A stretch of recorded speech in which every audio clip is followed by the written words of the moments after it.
Hello people and welcome back to Scuffed Review. I have literally no part of the setup, but I'm recording this on an iPad and a scuffed microphone, so let's go. This week's news, the main thing is that there are two new Era of Novelty Jackpots, as well as a new Corrupted Seal boss, and a new guild event, so let's get right into it. First off, they'll be removing Chloe and Milton, and then putting in Frederick and Hugo. Frederick is a light human leader. He can have light members and humans in the team, but it is great to have light humans because they get extra stat boosts. By dissolving light, you get an additional attack boost, and by dissolving character or race runestones, you get 2 extra combos. On both sides, that would be 4 extra combos. It's not bad. Next up is the team skill. As always, for Era of Novelty characters, it only needs them to be the leader. You get 4 extra seconds. Everything has the effect of light. You ignore electrify, sticky, and burning. The effect of light increases by 250%. And then he has 2 forms, Rapier and Excalibur. When he is in Rapier, you get a damage reduction of 40%. You ignore Trio and Quintet Elemental Shield. And you turn the columns below Oh, actually, it's only below the leader, not the ally. So you get 1 column of light runestones. Skill CD of Frederick -1. This would also be at the end of the turn, so he basically charges up twice as fast.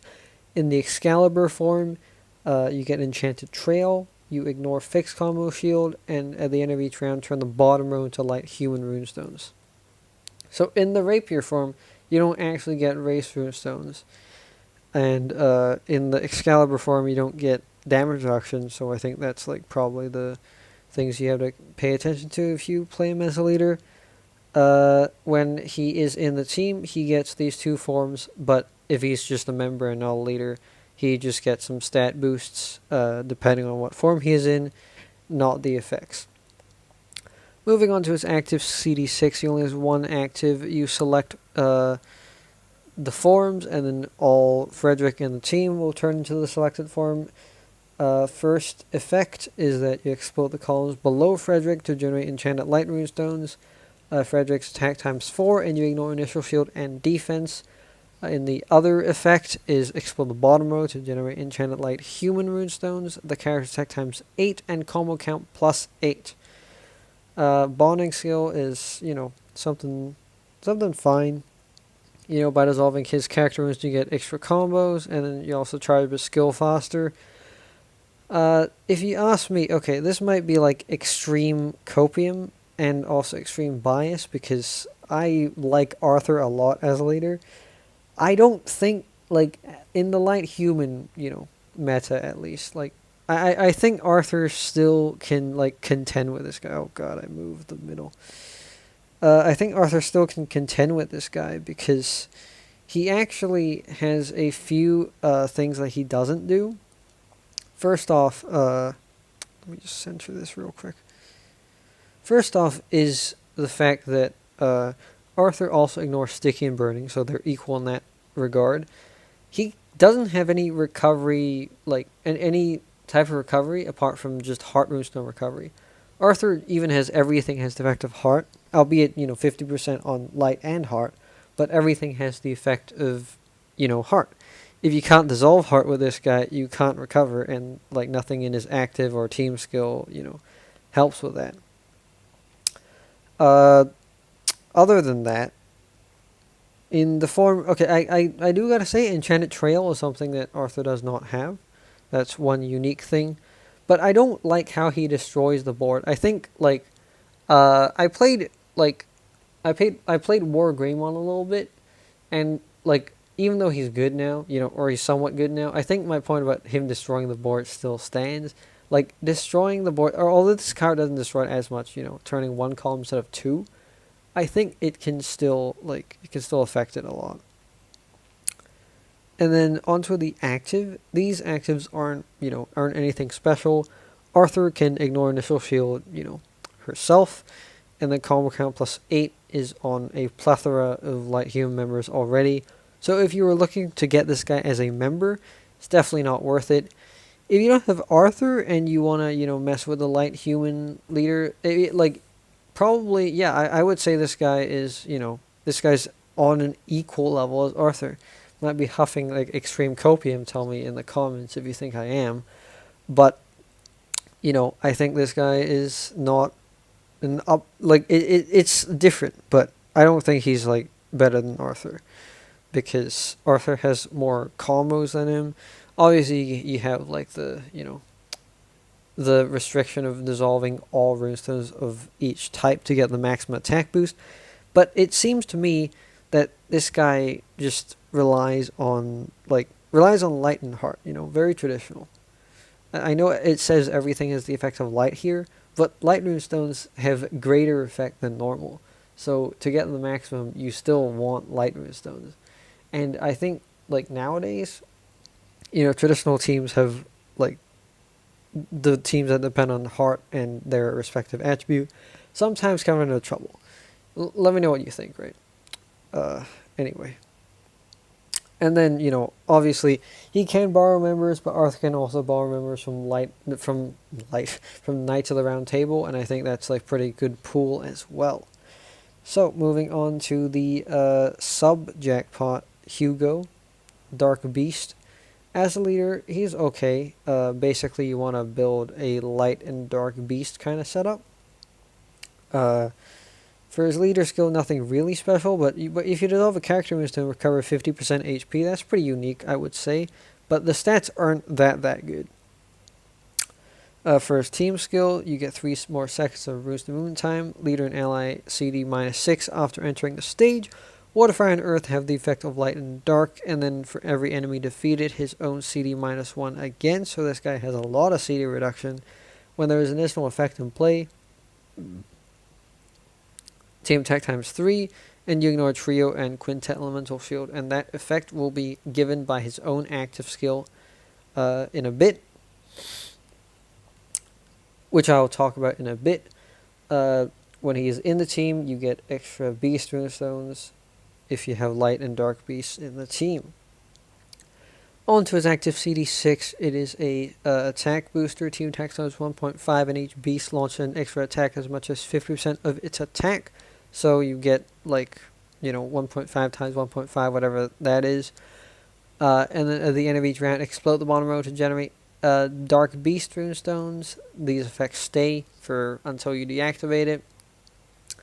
I can't tell if this is a good effect, right now, because, as I said, destroying the board is something I really don't like, Destroying the board, at the end of each round, regardless of whether you want it or not. But he can be deactivated anytime. You get, for 2 rounds, you get Time Tunnel, you get to ignore Electrified and Laser Traps, and then you get an attack boost on himself. This is, a good supporting card for Caesar. That's what people have been saying, at least, in the short time that the news has come out. If you have Caesar, do you need to get this card? I think that if you have the Lost Jackpot, and if you can, if you have Caesar and you've got Lost Jackpot Utu and you want to exchange for this, probably a good idea. If you want to draw for this, probably you would have to take into account Frederick as well, in order to take the whole thing into account. I would say it's a bit early to tell if you have Q-ness, then you have a stat booster there already. This guy is, it's okay. He has some skills that Caesar does not ignore. That's by design. Electrified and Laser Trap are something that Caesar does not solve innately in his team comp.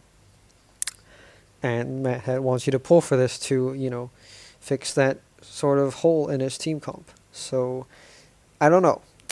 It's a bit early to tell right now. Make your own decision. I would say that probably it's if you have the diamonds and if you're hard investing in a Caesar, it is probably a good idea to, pull for this card.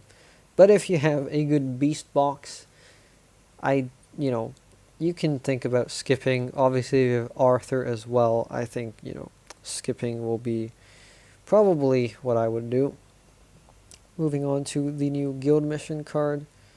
The old cards are returning. None of these I think are that good. Hoi is okay, but apart from that, I don't think anything special. This new card isn't anything special either. Akina, Dark Human, CD6. Clear the effect of Black and White Zone. Turn Light and Dark into Enchanted Runestones. And then for 3 rounds, the first batch of runestones to be dropped will be Light and Dark. Nothing that special. Nothing that good. Next up. Oh, wait. Some of these cards are good, though. Okay. I don't remember what these cards are called, but the Earth Machina here, the Dark Machina here, or Dark Human, I don't remember what this card is, but these are both really good. And if you want them, if you want them, you're gonna have a chance to get them by joining the guild ID in the description. Alright, that's the plug for today. Moving on to the Calamitous stage, as I move this by accident again, of Giemsa. She is a water god, of course. As a leader, it's a bit, whatever. Team skill, nucleus, same thing. You've seen this all before. 2 active skills, 1 CD8, 1 CD6. The first one, turn the board into Enchanted Water, Fire, Earth of fixed numbers and fixed positions. That's already really nice. Form around gods and demons, launch extra attack for each attribute not of the members. So you'll get like an insane amount of attacks if you have a mono team. Basically, the more attributes you have, the less extra attacks you'll have, but this can be used to solve like quintet attack shield, multi-hit shield, like a lot of shields. And the damage will result regardless of puzzle shield. On top of that, there are relatively few gods that offer like global, I think this is the first probably, that have global puzzle shield ignoring capabilities. Or at least, semi-global, because, it's gods and demons. But, yeah, demons are lacking in that puzzle shield department. Especially for demons, I think the only puzzle shield ignoring demon right now is a Akaza and the Origin of Demons SR, but that's in their team skill, of course. For gods, there have been, quite a few global puzzle shield ignorers that have come out, like, relatively recently. Onto the second active, CD6. Gods enter a hyperstate for 2 rounds. This is increasingly important nowadays because of, fatigue and stuff like that. 4-round combo count plus 10. This is pretty rare, I think. A few cards have it, but no cards, have it by default. So having plus 10 just with no conditions is quite good. By triggering a god character runestone, you get Enchanted God Trail, and by triggering a demon character runestone, you get Enchanted Demon Trail. These are both quite good. Race trails can be applied even if you have an anti-conversion shield on the other side. So this Corrupted Giemsa will be a pretty good card. I just realized I forgot to rank all these cards even though I don't have the ranking up. Okay, Frederick probably would be worth on his own merits, a little bit below 175. I think that's I think he's a good leader, probably not top tier. Hugo, probably a little below 50. I don't think any of these cards are meta breaking. And then Giemsa would probably be in the since it's water god, I mean, the skills are pretty nice. Probably, the Corrupted Seal Bosses are a hard one to rank, right? Because they come back all the time, but they're also insanely hard. Probably farm just normally, get the thing. Is this a top priority? No, because there are no god leaders who are meta right now. Her nucleus is also not bad. You get the most important thing here is that character skill CD -2 after entering a stage. Previously, there were no god jaguars that could do this. I'm personally just thinking about the speedrun potentials that you can get up to, because obviously, if you've been keeping up, I've been posting these random shorts that I try to get them under a minute. It's basically just using Chloe or Terry or just Terry, somehow just getting everyone's skill up at the start of the stage and then just speedrunning the LR pass stage in under a minute. So I think this will add to this will be a great tool in helping do that. that is actually it for this week's news review. I apologize for, the scuffed quality of it. Hopefully you still, gain something from this. If you liked it, please leave a like. If you have any questions, or if you disagree with me, leave a comment down below. And if you like this in general, please subscribe. Please join the guild. And yeah, that's it for this week. I don't know if there'll be a video next week, a proper one anyway. Hopefully. I don't know. I'll try my best. Alright. See ya.